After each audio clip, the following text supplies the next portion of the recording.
আজকের ভিডিওতে আমরা একটি পাওয়ারফুল ইনভার্টার তৈরি করব হোমমেড পিসিবির সাহায্যে। আপনারা যদি এই ভিডিওটি দেখেন এবং ডেসক্রিপশনে সকল তথ্য দেখেন তাহলে আপনিও তৈরি করে নিতে পারেন এই ধরনের একটি সিম্পল ইনভার্টার। ইনভার্টারটি তৈরি করা হয়েছে খুবই কমন কিছু কম্পোনেন্ট ব্যবহার করে, যেগুলো আপনারা আপনাদের মার্কেটে খুব সহজেই পেয়ে যাবেন। ভিডিওটি শুরু করার আগে আপনাদের কাছে ছোট্ট একটা রিকোয়েস্ট, যারা এখন পর্যন্ত আমার এই ছোট্ট চ্যানেলটাকে সাবস্ক্রাইব করেননি দয়া করে চ্যানেলটা সাবস্ক্রাইব করবেন। চলুন ভিডিওটি শুরু করা যাক। প্রথমে আমাদের প্রয়োজন হবে একটি হোমমেড পিসিবির। এই পিসিবিটি কিভাবে তৈরি করেছি সকল তথ্য কিন্তু আমি পূর্বের দুইটি ভিডিওর মাধ্যমে তুলে ধরেছি। আপনারা পূর্বের দুইটি ভিডিও ডেসক্রিপশন অথবা আই বাটন থেকে দেখে নিতে পারেন। এই পিসিবিটি কিন্তু সম্পূর্ণ আমি তৈরি করে দেখিয়েছি। যেহেতু আমাদের পিসিবিতে কোথায় কি কম্পোনেন্ট বসবে সেটা টপ সিল্কে থাকে, সেই টপ সিল্ক দেখে দেখে এবং সার্কিট ডায়াগ্রাম অনুসারে আপনারা সকল কম্পোনেন্টগুলো যথাযথ স্থানে বসিয়ে নেবেন নিজ দায়িত্বে। কারণ এখানে তো সার্কিট ডায়াগ্রামটা ফলো করার সেরকম ওয়ে নেই, জাস্ট আপনারা যদি উপরের যে টপ সিল্ক থাকে সেই টপ সিল্কটা দেখে দেখে কম্পোনেন্টগুলো সাজিয়ে নেন তাহলে কিন্তু আমাদের ইনভার্টারটি রেডি হয়ে যাবে। তবে এখানে সকল কম্পোনেন্ট কিন্তু যথাযথ স্থানে বসিয়ে নিতে হবে, উল্টাপাল্টা হলে আপনাদের কাজ নাও করতে পারে। দেখুন আমি কিন্তু সকল কম্পোনেন্ট আস্তে আস্তে বসিয়ে নিচ্ছি, আপনারাও এভাবে বসিয়ে নেবেন। ভিডিওটির মাঝে মাঝে অনেক গুরুত্বপূর্ণ তথ্য তুলে ধরবো, আপনারা অবশ্যই ভিডিওটি না টেনে দেখার চেষ্টা করবেন।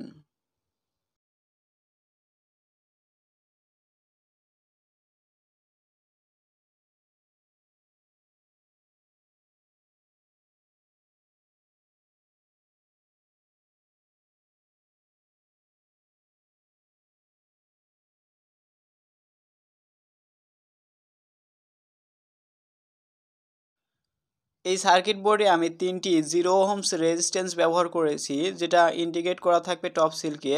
এখানে জিরো লেখা মানে অর্থাৎ জিরো মানের রেজিস্টার মানে এখানে আপনাদের শর্ট করে দিতে হবে। দ্যাটস মিন আপনারা একটা রেজিস্টারের যে লেগ আছে এই লেগ দিয়ে বা যে কোনো তার দিয়ে শর্ট করে দিবেন, অথবা 0 ওহমসের রেজিস্ট্যান্স যদি আপনারা মার্কেটে পান সেক্ষেত্রে জিরো লেখার জায়গা 0 ওহমস রেজিস্ট্যান্স লেখার জায়গায় সেখানে 0 ওহমস ব্যবহার করবেন, অথবা যে কোনো একটা রেজিস্টার বা ডায়োডের যে তার আছে অর্থাৎ বা পিন আছে সেই লেগটা দিয়ে আপনার দুইটা পিনকে শর্ট করে দিবেন। 0 ওহমস মানে হচ্ছে জাম্পার করা হচ্ছে ওখানে।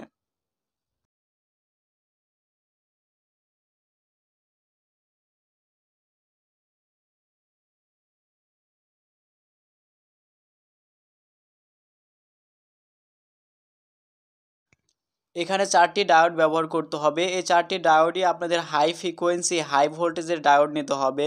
এটা মিনিমাম ভোল্টেজ আপনার 250-এর উপরে থাকতে হবে। আর এখানে অবশ্যই শর্টকি ডায়োড, যেমন এখানে আমি ব্যবহার করেছি SF56 এর মানের ডায়োড। এখানে নর্মাল ডায়োড ব্যবহার করলে কিন্তু কাজ করবে না, অবশ্যই হাই ফ্রিকোয়েন্সির ডায়োড ব্যবহার করবেন। এবং এসিকে ফিল্টার করার জন্য একটি ক্যাপাসিটর ব্যবহার করেছি, আর এটা মূলত আমাদের জাম্পারিং করার জন্য ব্যবহার করেছি, অর্থাৎ এটা ফিউজ হিসেবে কাজ করবে। আর ডিসি কারেন্টকে ফিল্টার করার জন্য এই পাশে একটি ক্যাপাসিটর লাগিয়ে নিচ্ছি। এখন আপনি যদি সার্কিটটা ভালো করে খেয়াল করেন তাহলে দেখতে পাবেন যে চারটি মোসফেট লাগানোর জায়গা আছে, কিন্তু আমি ডান পাশে এবং বাম পাশে একটি করে মোসফেট ব্যবহার করছি। আপনারা যদি 300 থেকে 400 ওয়াট বা তার বেশি ওয়াট আউটপুট নিতে চান তাহলে এখানে IRF3205 চারটি মোসফেট ব্যবহার করবেন, তাহলে আপনারা সর্বোচ্চ আউটপুট পাবেন। এখানে অবশ্যই কিন্তু যে কোনো দুইটা মোসফেট অথবা চারটা মোসফেটই সংযোগ করতে হবে, তিনটা মোসফেট সংযোগ করা যাবে না। এখন পিছন সাইডের যে কম্পোনেন্টগুলো ছিল সেই লেগগুলো আমরা সুন্দর করে সোল্ডারিং করে নেব। আর এখানে অবশ্যই খেয়াল রাখবেন সোল্ডারিং করার সময় যেন একটা আরেকটার সাথে সংযোগ না হয়ে যায় বা শর্ট না হয়ে যায়। শর্ট হয়ে গেলে আমাদের এই সার্কিটটি বা ইনভার্টারটি রান নাও হতে পারে এবং কম্পোনেন্ট নষ্ট হয়ে যেতে পারে। অবশ্যই আপনারা সতর্কর সাথে এই সোল্ডারিংটা করে নেবেন।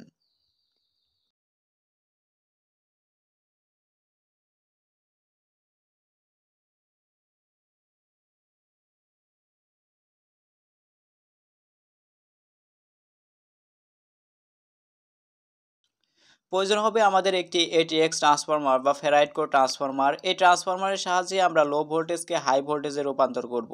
এই ট্রান্সফরমারটি আমি সার্কিটের সাথে এভাবে বসিয়ে নিচ্ছি। আপনাদের সার্কিটের সাথে এবং ট্রান্সফরমার যদি পিন না মেলে তাহলে আপনারা তার দিয়ে সংযোগ করে নিতে পারেন। অবশ্যই এখানে মোটা মোটা তার ব্যবহার করতে হবে।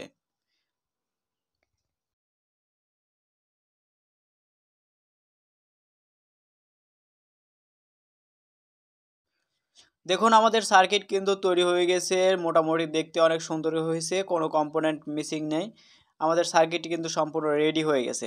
এখন শুধু আমরা ইনপুট এবং আউটপুট নেওয়ার জন্য কিছু চিহ্ন দেখব।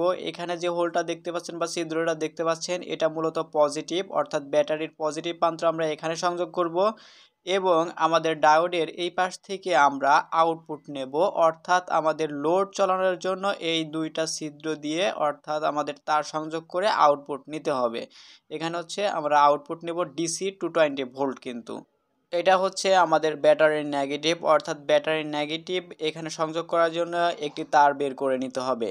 এইগুলো সংযোগ দিলে আমাদের কানেকশন মোটামুটি শেষ। দেখুন আমি তার কিন্তু সংযোগ করে নিয়েছি আউটপুট থেকে দুইটি তার এবং হোল্ডারের সাথে সরাসরি সংযোগ করেছি এবং ব্যাটারি প্লাস এবং মাইনাস দুইটি তার কিন্তু আমি ক্লিপের সাহায্যে এভাবে বের করে নিয়েছি। এখন আমরা এটা টেস্ট করব। টেস্ট করার জন্য আমি একটি ভেরিয়েবল পাওয়ার সাপ্লাই থেকে 12.6 ভোল্ট সিলেক্ট করে দিলাম। এখন আমাদের যে পাওয়ার সাপ্লাই তার এবং ইনভার্টারের তারটি ছিল সেটি আমরা যথাযথভাবে প্লাস মাইনাস দেখে সংযোগ করে নিলাম। এখন দেখুন আমার কোনো প্রকার লোড ব্যবহার করি নাই, অর্থাৎ নো লোডে আমার 260 মিলি অ্যাম্পিয়ার কারেন্ট কিন্তু লস হচ্ছে, যা খুবই কম ইনভার্টারের ক্ষেত্রে। মাত্র 260 মিলি অ্যাম্পিয়ার কারেন্ট লস হচ্ছে এই ইনভার্টার সার্কিটটিতে।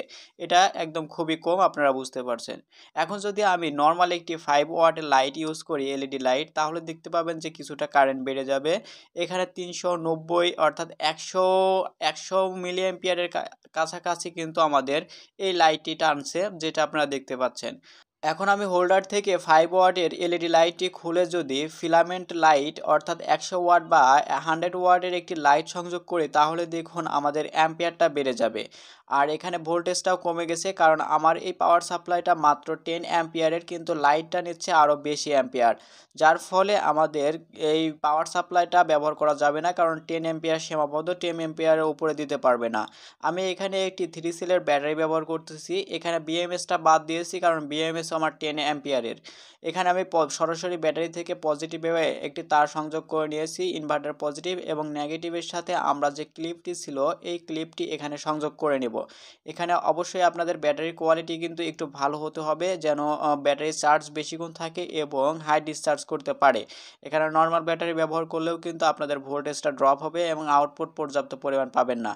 এখন যদি পুনরায় আমি 5 ওয়াটের লাইট সংযোগ করি, তাহলে প্রপারলি জ্বলছে, এর মানে আমাদের ইনভার্টারটি ঠিক আছে।